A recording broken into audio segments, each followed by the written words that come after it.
আসসালামু আলাইকুম। আজকে আমি আসলাম পাটিসাপটা পিঠা নিয়ে। আমার শাশুড়ি পাটিসাপটা পিঠা বানাচ্ছে।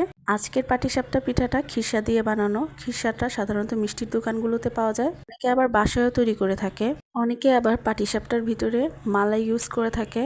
মালাইটা হচ্ছে দুধের ঘন সর। মালাই অনেকে বাড়িতেই তৈরি করে, আবার মালাইটাও বাইরে কিনতে পাওয়া যায়। ভালো খিরসা আর ভালো মালাইয়ের জন্য পাটিসাপটার পিঠার টেস্ট অন্য লেভেলে চলে যায়। তো আপনার পিঠার গোলা যদি ঠিক না হয় তাহলে কিন্তু পিঠা এত সুন্দর হবে না। চালের গুঁড়ি আর গুড় দিয়ে একটা পাতলা ব্যাটার তৈরি করতে হয় পিঠার জন্য। এটা খুব পাতলাও না আবার খুব ঘনও না, মিডিয়াম সাইজের। তারপর তাওয়াটা গরম করে তেল ব্রাশ করে তার উপরে ব্যাটারটা দিতে হয়। তারপর ঘুরিয়ে ঘুরিয়ে এটাকে ছড়িয়ে নিতে হয়।